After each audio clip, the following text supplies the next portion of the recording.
नमस्कार दोस्तों, मैं हूं प्रदीप डबास और आज का सवाल सीधा सीधा पंजाब की सियासत, प्रशासन और जिम्मेदारी पर खड़ा होता है। सवाल यह है कि क्या पंजाब की बाढ़ महज प्राकृतिक आपदा थी या फिर इंसानी लालच और राजनीतिक लापरवाही ने इस त्रासदी को न्योता दिया। क्या वजह है कि गुरदासपुर और पठानकोट जैसे इलाके जो पहले कभी इतनी बड़ी तबाही के गवाह नहीं बने थे, अब खून के आंसू रो रहे हैं। और सबसे बड़ा सवाल है, क्या अवैध खनन पंजाब की धरती के लिए मौत का परवाना बन चुका है। दोस्तों, बाढ़ आई, खेत डूब गए, गांव जलमग्न हो गए, इंसान मारे गए, मवेशी बह गए, हजारों हेक्टेयर जमीन बर्बाद हो गई। लेकिन असली सवाल यह है कि इस तबाही की असली जिम्मेदारी किसकी है। बारिश तो हर साल होती है, लेकिन क्या बारिश इतनी बेरहम या फिर हमने अपने ही हाथों अपने गांव, खेत और बांधों को कमजोर कर दिया है। क्या लालच में डूबा अवैध खनन और नदियों से लगातार निकाला गया रेत पत्थर ही असली गुनाहगार है। पंजाब सरकार कह रही है कि उसने बॉर्डर एरिया में पिछले 2.5 साल में कड़ी कार्रवाई की है। आंकड़े रख दिए गए लोगों के सामने। 90 एफआईआर दर्ज हुई, 430 वाहन जब्त किए गए, 5.88 करोड़ का हर्जाना ठोका गया और 405 चालान किए गए।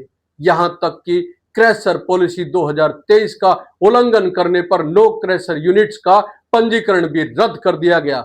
लेकिन दोस्तों, सवाल यही है, अगर इतनी सख्त कार्रवाई हुई है तो फिर हालात इतने कैसे बिगड़ गए।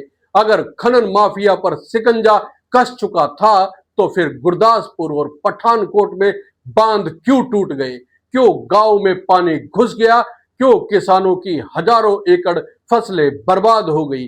केंद्रीय मंत्री शिवराज सिंह चौहान का बयान इस पूरी बहस में बारूद की तरह काम करता है। उन्होंने साफ कहा कि बाढ़ का सबसे बड़ा कारण अवैध खनन यानी कि इल्लीगल माइनिंग है। उनके मुताबिक पंजाब की नदियों पर बने बांध समय के साथ कमजोर होते गए और वजह सिर्फ यही थी कि खनन माफिया ने रेत और बजरी को लूट लूट कर निकाल लिया। उन्होंने कहा कि वाजपेयी बादल के समय जब बांध मजबूत किए गए थे तो फसलें बाढ़ से बची रहती थी, लेकिन अब लगातार खनन ने उन तटबंधों की जड़ें खोखली कर दी है। सवाल यह है कि क्या शिवराज सिंह चौहान सही कह रहे हैं या फिर यह सिर्फ एक राजनीतिक बयान है, पॉलिटिकल स्टेटमेंट है। पंजाब सरकार इसका जवाब हिमाचल प्रदेश की बारिश में तलाशती है। उनका कहना है कि असली वजह पड़ोसी राज्य में हुई ज्यादा बारिश है, जिससे नदियों का जलस्तर अचानक बढ़ गया। लेकिन यहां फिर वही सवाल उठता है, क्या बारिश के पानी ने सिर्फ पंजाब के ही बांधों को नुकसान पहुंचाया? क्या पड़ोसी राज्य में इसी स्तर की बारिश या तबाही नहीं हुई थी? और अगर नहीं तो फिर पंजाब में ही क्यों ऐसी त्रासदी आई? दोस्तों, गुरदासपुर और पठानकोट के आंकड़े किसी भी सरकार की आंखें खोलने के लिए काफी है। गुरदासपुर के 329 गांव डूब गए, 2 लोगों की जान गई और 40,169 हेक्टेयर कृषि भूमि तबाह हो गई। पठानकोट के 88 गांव डूब गए, 6 लोगों की मौत हो गई, 15,503 लोग प्रभावित हुए। क्या ये सब महज किस्मत का खेल है या फिर इंसानी लापरवाही का नतीजा है? जानकारों की रिपोर्ट कुछ और कहती है। उनका कहना है कि बाढ़ सिर्फ प्राकृतिक नहीं बल्कि इंसानी गलतियों ने इसे और खतरनाक बना दिया। नालों और नहरों की सफाई कई कई साल से नहीं हुई, नदियों में सिल्ट जमा हो गई, बांध और तटबंध मरम्मत के इंतजार में जर्जर हो गए और सबसे बड़ी बात यह है कि अवैध खनन ने बांधों की नींव खोखली कर दी। यानी साफ है कि बाढ़ सिर्फ आसमान से नहीं आई बल्कि धरती पर बैठे लोगों ने खुद इसे न्योता दिया। अब सवाल यह है कि जिम्मेदार कौन है? क्या खनन माफिया की मिली भगत के बिना इतना बड़ा खेल हो सकता है? क्या सरकारी मशीनरी की आंखों के सामने रेत और पत्थर की लूट हो सकती है और किसी को खबर नहीं हुई? अगर 90 एफआईआर हुई, 400 से ज्यादा वाहन जब्त किए गए, करोड़ों का हर्जाना लगाया गया, तो फिर खनन रुका क्यों नहीं? क्या ये आंकड़े सिर्फ दिखावे के लिए पेश किए गए क्या सरकार अपनी जिम्मेदारी से पल्ला झाड़ रही है? शिवराज सिंह चौहान ने तो यहां तक कहा कि अवैध खनन पंजाब के गांव में मौत बनकर आया। उनका कहना है कि अगर समय रहते बांध मजबूत किए जाते और खनन पर नकेल कसी जाती तो आज यह त्रासदी नहीं होती। उन्होंने प्रधानमंत्री को रिपोर्ट देने की बात कही और भरोसा भी दिलाया कि केंद्र सरकार हर संभव मदद करेगी। लेकिन फिर वही सवाल उठता है केंद्र और राज्य का। इस बात में राजनीति भी, आखिर किसानों को क्या मिल रहा है? जिसके खेत डूब गए, जिसके मवेशी बह गए, जिनकी जिंदगियां उजड़ गई, उन्हें आंकड़े चाहिए या राहत? दोस्तों, जब पानी उतर गया है तो असली संकट सामने आने लगा है। खेतों में सिल्ट जमा हो गई है, अगली फसल बोना आसान नहीं रहा, मरे हुए जानवरों का निपटारा करना मुश्किल हो रहा है, वरना महामारी फैलने का भी डर बना हुआ है। हजारों परिवार बेघर हो चुके हैं। सवाल है, क्या पंजाब सरकार और केंद्र सरकार इन पीड़ितों के लिए कोई ठोस योजना लेकर आई है?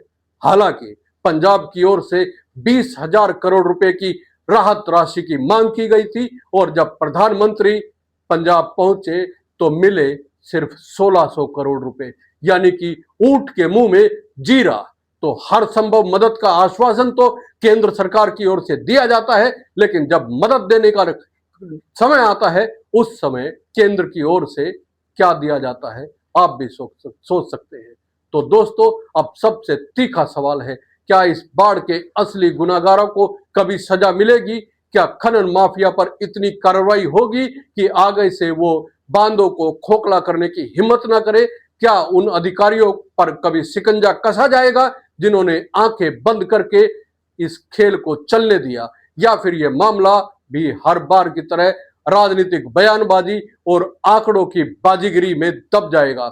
दोस्तों, ये सच है कि बारिश पर किसी का जोर नहीं है, लेकिन यह भी सच है कि इंसानी गलतियों ने इस बारिश को प्राकृतिक आपदा से इंसानी तबाही में बदल दिया। सवाल यह नहीं है कि कितनी बारिश हुई, सवाल यह है कि हमने उसकी तैयारी कितनी की। सवाल यह नहीं है कि कितनी एफआईआर हुई, सवाल यह है कि खनन बंद क्यों नहीं हुआ, इल्लीगल माइनिंग बंद क्यों नहीं हुई। सवाल यह नहीं है कि कितनी गाड़ियां जब्त की गई, सवाल यह है कि माफिया आज भी मजबूत क्यों है।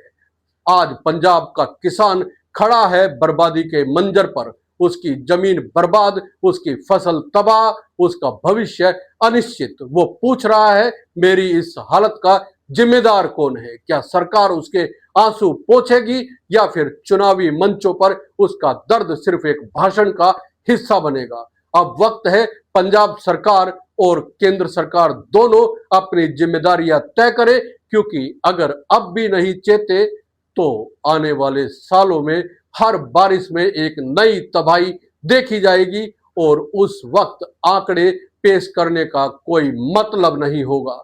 असली जरूरत है नदियों की सफाई, बांधों की मरम्मत और अवैध खनन पर लोहे की मुट्ठी से वार करना और किसानों को राहत देना।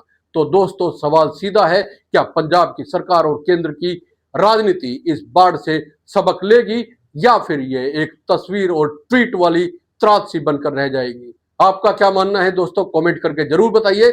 ये वीडियो अगर आपको पसंद आया है तो लाइक कीजिए, शेयर कीजिए और चैनल को सब्सक्राइब करना ना भूलें। जय हिंद, नमस्कार।